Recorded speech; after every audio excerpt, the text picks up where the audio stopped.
They could cause widespread damage if they were to derail or explode. We're talking about bomb trains. Tonight, CBS 12 News continues our reports exploring the dangers of railroad cars carrying LNG, liquefied natural gas. Yeah, and as it turns out, Florida is just one of 2 states that allow trains to carry LNG. But our lawmakers have been oddly quiet about the danger, and it's not just the media they won't talk to. Here's our I-Team and Chief Investigator, Mike Magnoli, tonight. Look at the train car directly behind the Florida East Coast Rail locomotive. It's full of LNG, liquefied natural gas. Every FEC engine is powered by it. And not only does LNG keep the trains running, LNG is transported by train in our state too, in tanker cars or modular containers. The CBS 12 News I-Team has learned there are only about 70 of the specially designed LNG tanker cars in the country. The company that makes them, Chart Industries, is ready to make more, but federal regulations could change at any moment. Under President Trump, trains were given the okay to carry massive loads of LNG. Now, under President Biden, there could be limitations, or LNG on trains could be banned. The new Secretary of Transportation, Pete Buttigieg, has the authority to do that. This past June, the Pipeline and Hazardous Materials Safety Administration finalized a rule authorizing the bulk transportation of liquefied natural gas by rail. LNG by rail gives Americans, particularly those who are limited with energy choices because of geography, gives them an affordable option for electricity. What are your views on the rule that was finalized allowing the transportation of LNG by rail? So that's something I want to take a closer look at if confirmed. I believe it's very important that we take account of the safety considerations that are at stake. Safety considerations like this. Opponents of LNG on rail point to this accident in 1944, Cleveland, Ohio.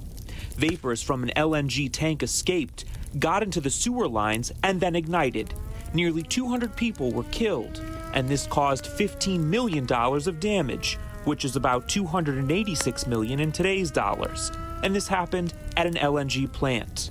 When former Indian River County Commissioner Bob Solari learned a Florida energy company was planning on putting LNG on trains and moving it through Vero Beach, he went straight to Washington. And one of the people he tried to get to intervene was then Florida Congressman Ron DeSantis. He was very pleasant and good to see some constituents, but not a great help for us at that time. DeSantis represented the 6th Congressional District north of Vero Beach. Call it the first part of the LNG journey from Jacksonville to Port Everglades. And if it won't help them in their career, they are suddenly not as interested as they ought to be. Also on the LNG train route, St. Lucie, Martin, and Palm Beach counties. These are the train tracks that run through the heart of the popular tourist district in Stewart, right along the water. Now look over here, just a few steps away, Congressman Brian Mast's office. Refused to give us an interview about this, instead issued this written statement. It's critical that adequate safety protocols are put in place, and that's certainly something that merits further discussion at both the state and federal level. Yeah, that's nice. It's not very helpful, but it's nice. I mean, we've been trying to get real conversations going about safety for 8 years now. Indeed, in order to understand how LNG on rail was introduced in Florida, we have to go back to 2013. That's when a consortium of companies called All Aboard Florida pitched local, state, and federal officials an idea. High-speed rail service, just like the trains that connect the big cities of Europe. And All Aboard Florida would build or refurbish 235 miles of track between Miami and Orlando. In our area, that meant the old tracks laid by Henry Flagler would be modernized. Those are the same tracks used by Florida East Coast Rail for freight. And it was those upgrades that enabled LNG facilities in Jacksonville to send liquefied natural gas south on the rails.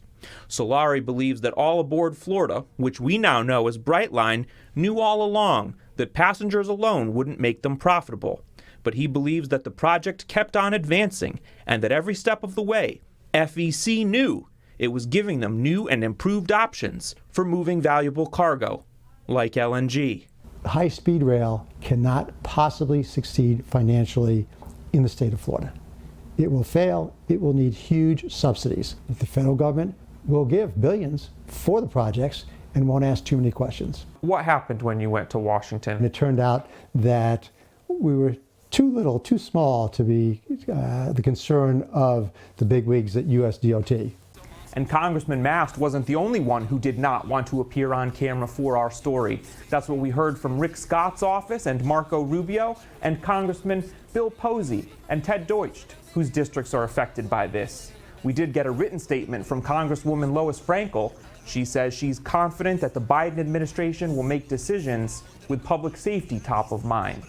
Underscoring the importance of all of this, in the past week alone, there have been 2 train derailments involving hazmat material in Minnesota and in Iowa.